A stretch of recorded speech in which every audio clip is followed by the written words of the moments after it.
ឥឡូវនិយាយរឿងបន្លែត្រាំទឹកហ្នឹងតិចណាបន្លែបើសិនជានៅលើ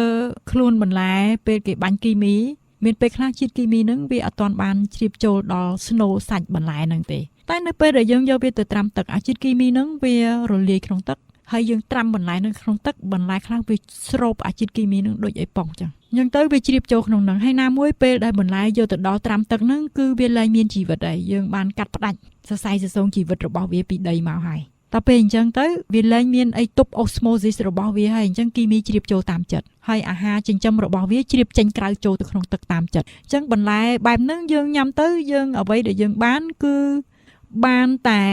ជាតិគីមីហើយនឹងកាកសំណល់បន្លែយកទៅបត់ជើងធំអាហារដែលចិញ្ចឹមវានៅសល់តិចតួចហើយមួយទៀតហ៊ានតែញ៉ាំឆៅគឺធ្វើទុកឲ្យបន្លែអញ្ចឹងទីមួយអាទឹកហ្នឹងយើងយកទៅត្រាំហ្នឹងយើងមិនមែនយកទឹកសុទ្ធទឹកដាំពុះអីយកទៅណាយើងលាងទឹកធម្មតាហ្នឹងហើយអញ្ចឹងអាជាតិក្លនៅក្នុងហ្នឹងហើយមានពេលខ្លះទៀតមេរោគជាប់នឹងចានដែកអីអញ្ចឹងទៅយើងត្រាំចុះឡើងទៅវាជ្រាបចូលក្នុងសាច់បន្លែអញ្ចឹងបន្លែហ្នឹងវាមានមេរោគផងមានគីមីផងទីពីរទៀតពេលដែលយើងញ៉ាំទៅអត់ម៉ត់ពេលពោះវៀនយើងខ្សោយហើយញ៉ាំអត់ម៉ត់អញ្ចឹងអារបស់ហ្នឹងវាមានដុំអញ្ចឹងពោះវៀនខ្សោយដូចយើងយកច្រាស់ទៅដុសនៅលើអាពោះវៀនតូចអញ្ចឹងវាធ្វើឲ្យយើងរាករូសធ្វើឲ្យយើងហើមឆ្អល់ចុកអីអញ្ចឹងដែរចា៎ហ្នឹងអាចមកអំពីការលាងមកអំពីការដែលយើងទំពាមិនម៉ត់កាលពីខ្ញុំនៅរៀនមិនទាន់បានចូលរៀនសាលាពេទ្យទេក៏ប៉ុន្តែខ្ញុំបានទៅលេងផ្ទះលោកយាយម្នាក់នោះនៅប្រទេសប៉ូឡូញគាត់លាងសាឡាត់ហើយនឹងលាងស្ពៃក្តោបដំបូងគាត់ប្រើខ្ញុំឲ្យលាងអញ្ចឹងខ្ញុំយកចានដែកមួយមកខ្ញុំបើកទឹកដាក់ចូលចានដែកហើយខ្ញុំដាក់សាឡាត់ចូលក្នុងហ្នឹងត្រាំវាហើយលាងម្ដងមួយស្លឹកគាត់ប្រាប់ខ្ញុំថាមិនអាចធ្វើបែបនេះបានទេនៅពេលដែលអ្នកយកសាឡាត់ទៅដាក់ក្នុងទឹកជាតិគីមីនៅក្នុងទឹកជាតិក្លនៅក្នុងទឹកនឹងជ្រាបចូលក្នុងសាឡាត់ហើយអាវីតាមីននៅក្នុងសាឡាត់នឹងចេញចូលក្នុងទឹកទាំងអស់ហើយខ្ញុំក៏ចាប់ផ្ដើមធ្វើតាមគាត់ដល់ពេលខ្ញុំចូលសាលាពេទ្យខ្ញុំរៀននៅក្នុងមហាវិទ្យាល័យ Pharmacy គេរៀនដល់កន្លែងមុខវិជ្ជា Botanica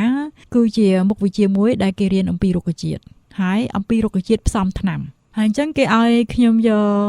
ស្អីក៏បានដែរប៉ុន្តែកាលហ្នឹងខ្ញុំនឹកឃើញលោកយាយម្នាក់ហ្នឹងខ្ញុំក៏យកសាឡាត់ទៅធ្វើសាឡាត់ហ្នឹងគេឲ្យយើងយកសាឡាត់ដែលមិនទាន់លាងទឹកសោះក៏ពិតសាឡាត់នៅស្រុកគេ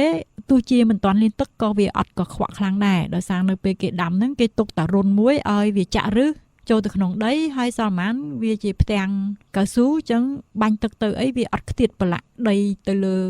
សាឡាត់ទេអញ្ចឹងគេឲ្យយកសាឡាត់ដែលមិនទាន់លាងទឹកសាឡាត់ដែលលាងទឹករួចម្ដងមួយអត់បានត្រាំទេលាងម្ដងមួយសន្លឹកប្រហូរទឹកដាក់លើវាលាងម្ដងមួយសន្លឹកហើយសាឡាត់មួយទៀតត្រាំទឹកចឹងនៅពេលដែលយកទៅមើលថាតើសាឡាត់ណាមួយមានអីខ្លះវាខុសគ្នាយ៉ាងម៉េចសាឡាត់ដែលមិនទាន់ត្រាំទឹកហ្នឹងមានវីតាមីនច្រើនជាងគេបង្អស់សាឡាត់ដែលយើងបានឆោលាងអស់ម្ដុំជិត 20% ពេលដែលយើងលាងយូរពេកវាទៅតាមទឹកព្រោះសាឡាត់ហ្នឹងងាយនឹងទៅណាវាស្លឹកវាស្ដើងអញ្ចឹង